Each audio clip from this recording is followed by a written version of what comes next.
Ficus, Texas. Ito, para sa mga katulad kong nahihilig pa lang bago mahilig sa bonsai.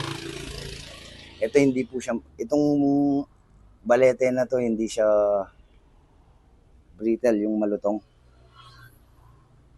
Yan, i-wire po natin siya, first wiring.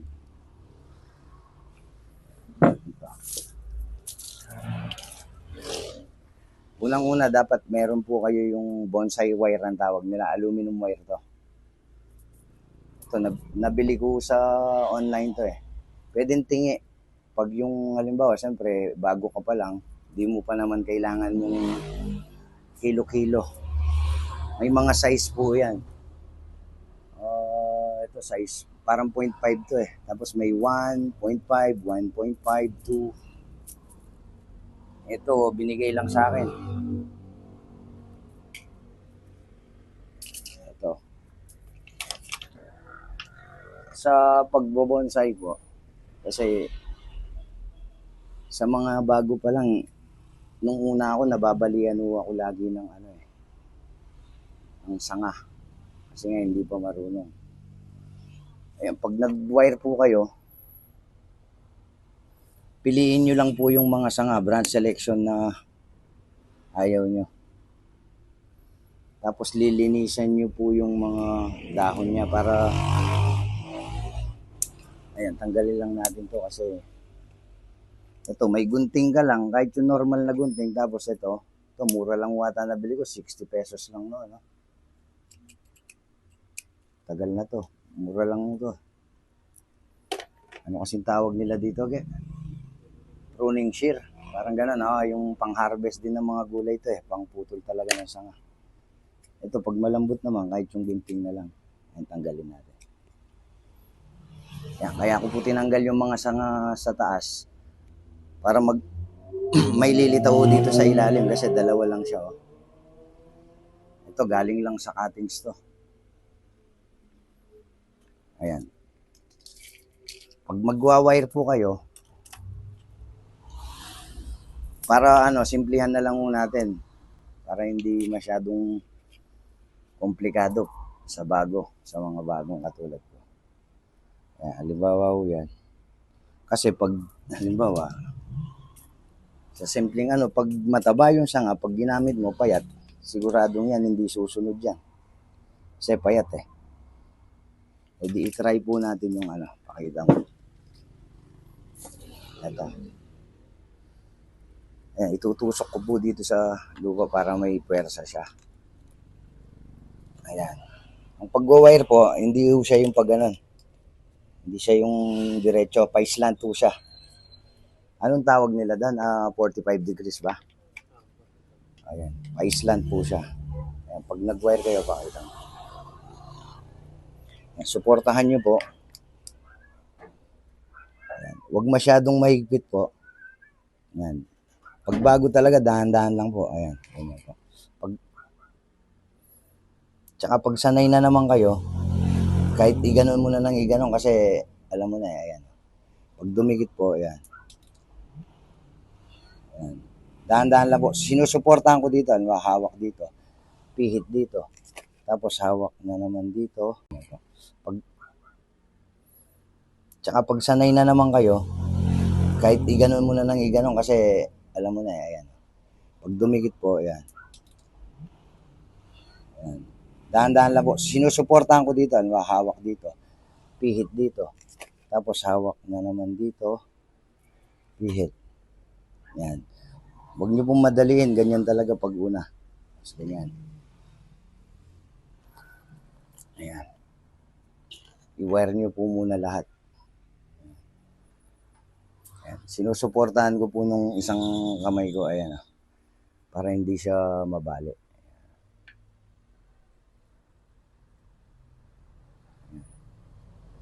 Ngayon, ito po, sa simpleng paliwanag ko, di ba dito mataba siya, mataba ang wire.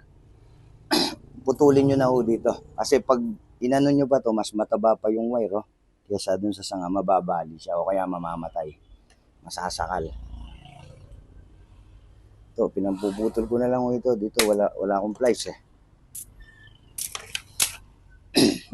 Ayan po. Ngayon ito, para titignan natin yan kung yung wire na nilagay natin sumasama yung yung puno, yung sanga. Halimbawa, try po natin kung sasama. Ayun, ibig sabihin, tama yung sukat na wire kasi sumama ho siya. Ngayon, dodoblihan natin. Ito naman yung isa naman. Ito, pilian natin yung size. Ayan. Minsan kahit lang, yung diskarte mo lang. Malalaman mo naman kung maliit payat yung Ulit po ulit. Tutusok natin dito sa lupa niya. Pakita mo. Pag nag-double wire kayo na ganyan, yung magkasunod, hindi ho siya pwedeng ganito. Ayan. Ayan. Mali yung wire natin. Yan. Dapat magkadikit po sila. Ayan.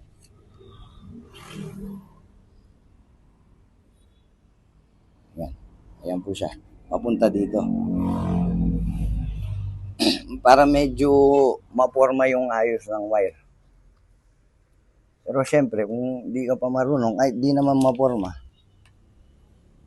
Ang purpose po kasi ng bonsai wire ay para sumama yung puno o sanga na gusto mong i-bend kung saan mo gusto. Kaya lang po gumagamit tayo ng wire. Ayan.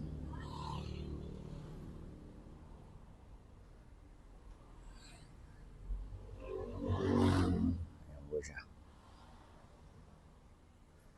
Ayan. Para makita nyo kung malinaw yung winawire nyo.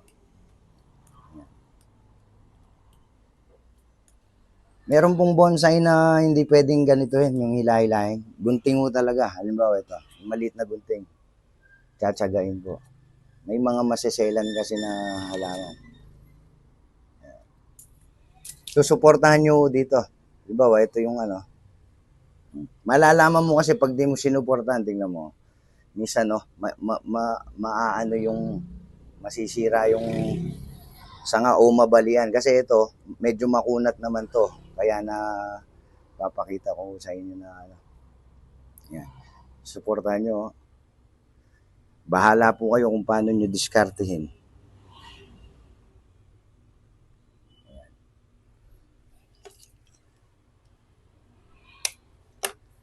Siya. Dinawire na po. Ngayon, sa materials po, siyempre pipili kayo ng forma, pipili ka ng harap mo kung saan yung harap. Ito dahil bago pa lang. Ayan. Bawa kung magbe-bend po kayo. Pag nagbe-bend po pala kayo, wag nyong ibe-bend yung sanga.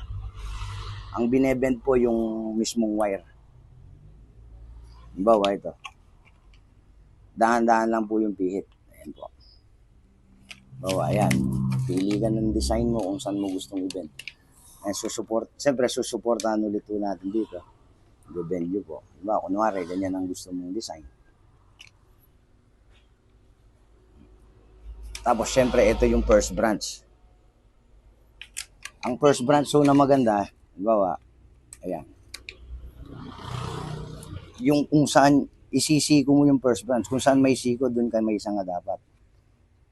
Tapos, pag ganyan mo, pag bago yung materials mo, kahit i-S mo lang pong ganyan, susuportahan mo lang. Ayan. Hindi ko po pinupuwersa, dahan-dahan lang o yan. I-shape mo lang ng konti, i-S mo. Ayan. Maganda yung pag-i-S nyo po, yung parang kahit saan mo tignan, S siya. Ano bang tawag na? Parang 3-dimensional siya, no? Kahit saan mo tignan. Para pag lumaki yung puno, hindi ka na mahihirapang mag-bend. Ayan po siya. Kunwari nanggigigil lang ho, pero dahan-dahan lang ho yan. Dahan-dahan. Hindi po pinupuwersa yung pagwawire. Kasi nung una, akala ko, pag nanonood ako ng mga nagwawire, akala ko pinupuwersa nila. Pag nag-bend do kayo, pakita mo dito. Wag nyo, karamihan sabi nung ano, kaya nababalian daw sa pagwo-wire, nagbe-bend sila dito sa open. Minsan sa ano, hindi naman na i-bend nyo po dun sa may wire siya na sa likod. Ayan, wala siyang kabali. Oh. Ikot nyo po. Oh, ayan. S na siya. Ayan. Pwedeng tanggalin ko muna to kasi ang priority natin, yung mas mayabang talaga yung first branch, tsaka yung trunks niya, yung dito para tapering. Kasi pag hindi mo pinutol yung mga sanga dito, halos walang lilitaw dito. Nandito lahat yung sustansya. Ang mangyayari doon, ang resulta, tataba siya dito. Pabaligtad ang taba. Tawag nila reverse tapering. Bawa yan, S na po. O, tapos itong first branch mo, kung gusto mong i-S, edi halimbawa ito yung tulad nung sinabi ko. Pag hindi sumasama sa bend, ayan, dahan-dahan lang. Ibig sabihin, kulang yung wire. Halimbawa ito, kunyari, dagdagan natin.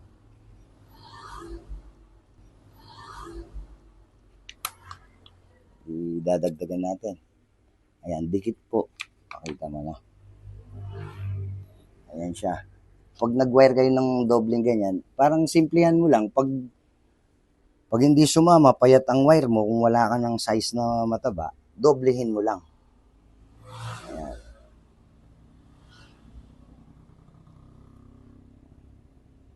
Okay po ito sa katulad kong mga nagsisimula pa lang. Kasi hindi pa po tayo pwedeng mag-shortcut dun sa advance dahil yung puno natin, kahit gustuin mo man, yung puno natin nasa una pa lang, basic pa lang eh.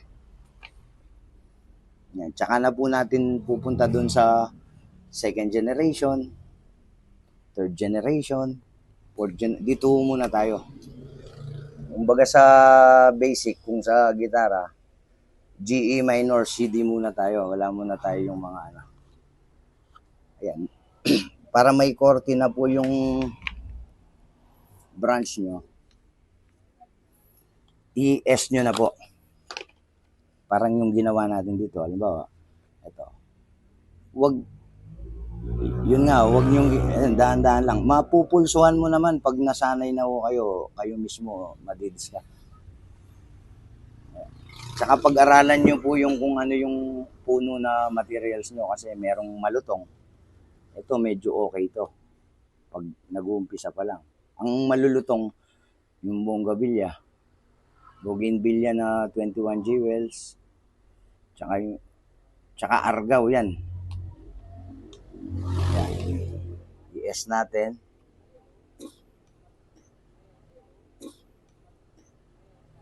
Ayan. Pag nagsiko kayo dun sa may buko, tawag nila yung nodes. Nodes ba yan? Yung kung saan may lilitaw na ano. Ayan. Sa ngayon, i-S muna natin siya. Tanggalin ko rin to. Kasi pag di tinanggal to, walang lilitaw. Ayan. S na ho siya. Pakita mo yung S.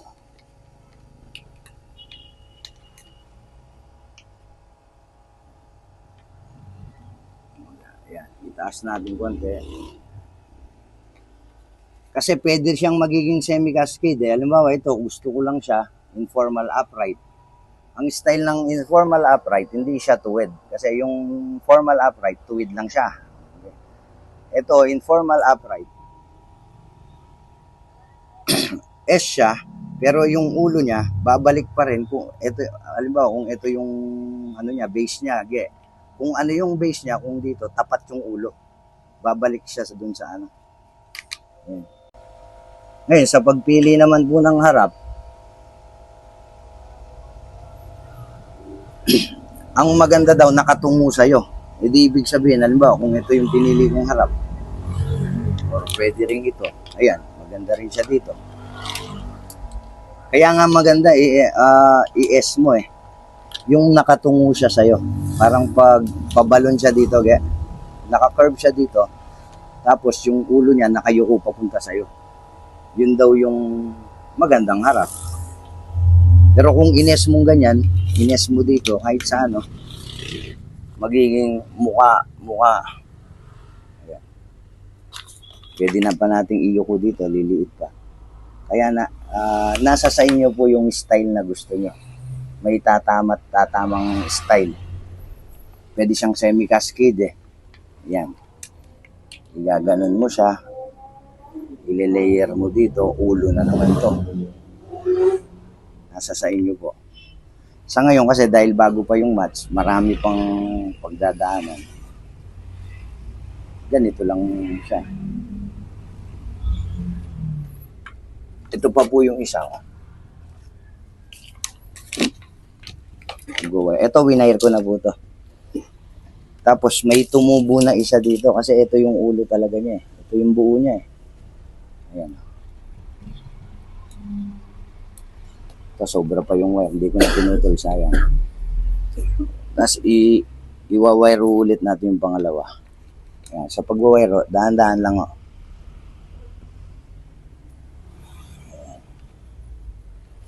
Ayan. Kung may kasunod siyang sa pag... Ayan. Hindi siya maluwag, hindi siya maigpit. Tapos nakadikit siya, walang siwang. Ayan. Ayan. Dahan-dahan lang. So, supportahan nyo lang oh. Para makita nyo yung winawire nyo, tanggalin nyo po yung dahon. Para hindi kayo hirap na yung dumukot.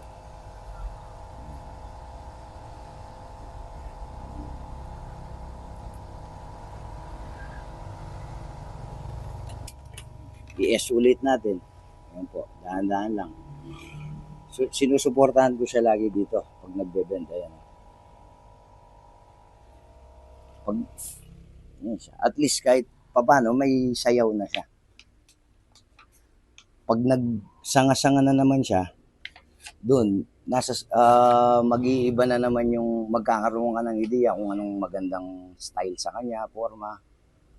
Sa simula, ganyan lang po. Yung